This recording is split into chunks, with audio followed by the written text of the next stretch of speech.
எல்லாருக்கும் வணக்கம். முந்தைய பதிவில் நாம் பிவோட் பாயிண்ட் கேல்குலேஷன் ஃபார் இன்வெஸ்ட்மெண்ட்டை பார்த்தோம். ஒரு லாங் டேர்ம் ட்ரேடருக்கு அது எப்படி இருக்கும் அப்படிங்கிறத பார்த்தோம். ஷார்ட் டேர்ம் ட்ரேடருக்கும் எப்படி இருக்கிறத பார்த்தோம். பொதுவாக இந்த லாங் டேர்ம் ட்ரேடருக்கு வந்து எப்படின்னா 5 to 6 10 இயர்ஸ் ஹோல்ட் பண்ண போகிறாங்க அப்படின்னா அவங்க வந்து இந்த என்ட்ரி எக்ஸிட் பாயிண்ட் இது மாதிரி பிவோட் கேல்குலேஷன் தேவையே கிடையாது. சிஸ்டமேட்டிக்காக அவங்க பாட்டு இன்வெஸ்ட்மெண்ட்டே வரலாம் எவ்ரி மந்த். இல்லை அந்த பர்டிகுலர் ஸ்டாக்கு எப்பப்போலாம் கரெக்ஷன் கிடைக்குதோ அந்த கரெக்ஷன்னா வாங்கின விலையிலேருந்து கொஞ்சம் கீழே இறங்கிச்சின்னா கொஞ்சம் அப்படியே வாங்கிக்கலாம். கொஞ்சம் கொஞ்சமாக அவங்க அக்குமுலேட் பண்ணிட்டே வரலாம். இது வந்து ஒரு நல்ல ஸ்டாக்காக தேர்ந்தெடுக்கணும், அவ்வளோதான். அதுவும் பர்டிகுலர் லார்ஜ் கேப்பில் இருந்ததுன்னா அது ரொம்ப நல்லது. ஸோ இது வந்து லாங் டேர்ம் இன்வெஸ்டருக்கு சொன்னது.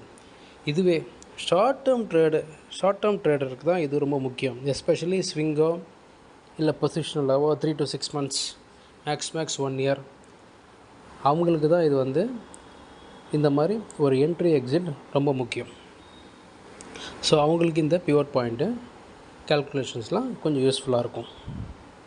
இப்போது இதையே நம்ம வந்து இன்ட்ராடேக்கு ஒரு பிவோட் பாயிண்ட்டு கேல்குலேஷன் எடுக்கும்போது எப்படி பண்ணணும் அப்படின்னா, நீங்கள் அந்த ஃபார்முலாவை பார்த்தீங்கன்னா உங்களுக்கு புரியும்.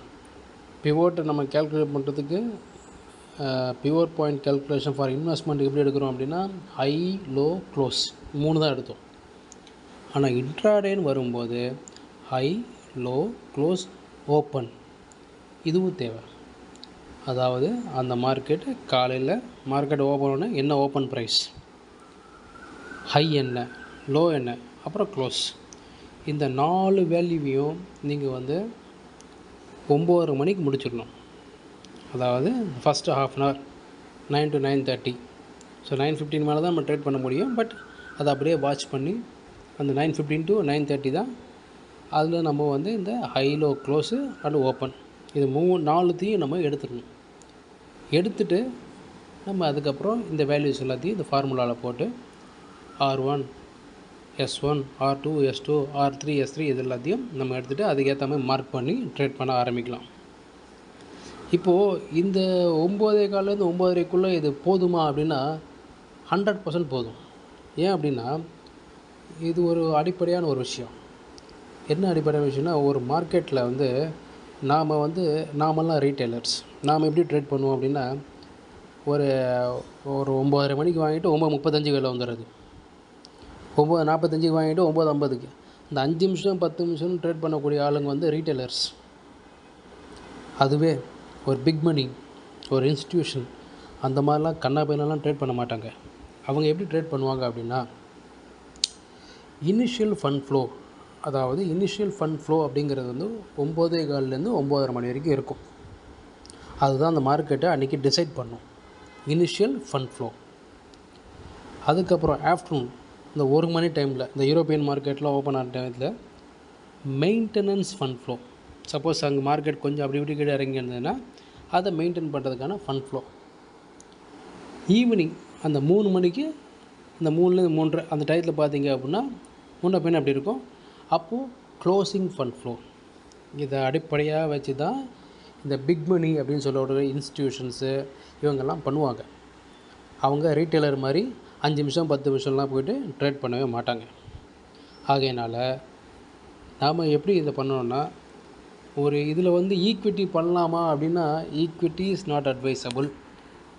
பொதுவாக ஈக்விட்டி இதை வந்து இன்ட்ராடேயில் பண்ணுறது அட்வைசபிளானா 100% கிடையாது. இப்போ இன்ட்ராடேயில் வந்து நம்ம காலையில் நம்மக்கிட்ட இருக்கிற காசுக்கு ஒரு 500 1000 ஏதோ அந்த ஷேர்ஸ் எவ்வளோ வாங்கிறோம். நம்ம நினச்ச மாதிரி மூமெண்ட் இல்லை. ஏன் இல்லை அப்படின்னா ஒரு 10 மணிக்கே நம்ம வாங்குகிறோன்னு வச்சுக்குவோம். அதுவே ஒரு 11 மணிக்கோ 11:30 மணிக்கோ ஒரு நியூஸ் வருது, ஒரு பொதுவான நியூஸாக இருந்ததுன்னா கொஞ்சம் லைட்டாக அப்படியே அந்த மார்க்கெட்டில் வந்து ஒரு ஃப்ளக்சுவேஷன் இருக்கும், அது சரியாயிடும். இதே நாம் வாங்கின ஸ்டாக்கு சம்மந்தப்பட்ட நியூஸ் எதாவது வந்ததுன்னா அதுவும் நெகட்டிவாக இருந்ததுன்னா இது S2 S3 தொடாமல் விடாது. அப்போது நாம் என்ன பண்ணோம், இந்த MISல இந்த மார்ஜின் இன்ட்ராடே ஸ்கொயர் ஆஃப் அந்த பேசிஸில் அந்த ஸ்டாக்ஸை வாங்கினோம் அப்படின்னா நாம் வந்து அன்லஸ் வி ஆர் ஷுர் நம்ம வந்து கன்ஃபார்மாக இது மேலே போகும் நமக்கு தெரிஞ்சால் மட்டும்தான் கை வைக்கணும். இல்லை அப்படின்னா ஈக்விட்டியை இன்ட்ராடேயில் பண்ணுறது அட்வைசபிளே கிடையாது. நம்பர் 1. நம்பர் 2, அப்போ எம்டிஎஃப்பில் பண்ணலாமானா எஸ் பண்ணலாம். அது ஓரளவு சேஃப். நமக்கு அது இன்ட்ரெஸ்ட்டும் நம்ம பே பண்ணிடுறோம் ப்ரோக்கர்ஸுக்கு, அதனால் அது ப்ராப்ளமே கிடையாது. ஆனால் எம்ஐஎஸில் பண்ணுறது பெரிய அட்வைசபிள் கிடையாது. அதனால் இதை வந்து நம்ம எவ்வளோ கேர்ஃபுல்லாக வந்து ஈக்விட்டியை தவிர்க்கிறோமோ அப்போ நல்லது. அது அப்போ இது இன்ட்ராடே எதுக்கு அப்படின்னா, இன்ட்ராடே எஃப்என்டோவுக்கு யூஸ்ஃபுல்லாக இருக்கும்.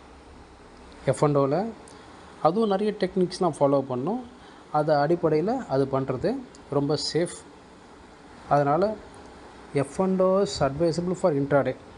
ஈக்விட்டி பெருசாக அட்வைசபிள் கிடையாது. அதுவும் ஈக்விட்டியில் நம்ம மார்ஜின்லாம் எடுத்துட்டோம் அன்றைக்கும், அதுவும் எம்ஐஎஸ்லேயே போட்டு எடுத்துட்டோம் அப்படின்னா அது நம்ம நஞ்சா மாதிரி போல். ஏன்னா நம்மகிட்ட வந்து ஒரு 500 தான் வாங்குறதுக்கு காசு இருக்கும். ஆனால் இவங்க கொடுக்குற எக்ஸ்போஷர் பேஸ் பண்ணி நம்ம 5000 கூட வாங்கலாம். வாங்கிட்டோம் அப்படின்னா மார்க்கெட் நாம் நஞ்சா மாதிரி போகலை, தொடர்ந்து ஒரு 5-6 நாள் அப்படியே கீழே இறங்கிட்டே இருந்துச்சுன்னா இவங்க என்ன பண்ணுவாங்க, ப்ரோக்கர்ஸு கொஞ்சம் கொஞ்சமாக நஷ்டத்துலேயே அதை விற்றுட்டே வருவாங்க அவங்க அமௌண்ட்டை ரெக்கவர் பண்ணுறதுக்கு. அதனால் நாம் இதை வந்து ஈக்விட்டி மார்க்கெட்டை இன்ட்ராடேயில் பண்ணுறத தவிர்க்கிறது நல்லது. அதுவும் எஸ்பெஷலி இந்த லிவரேஜு, எக்ஸ்போஷர் இந்த மாதிரி சொல்லக்கூடிய விஷயங்களை தவிர்க்கிறது ரொம்ப நல்லது. எஃப்என்டோவில் பண்ணுறது சேஃப். அதுவும் ஹெட்ஜிங்கோடு மூவ் பண்ண முடியும். இதில் ஹெட்ஜிங்லாம் மூவ் பண்ணுறதுலாம் சாத்தியமே கிடையாது. ஏன்னா அதுக்கெலாம் ரொம்ப பெரிய அமௌண்ட் வேணும்.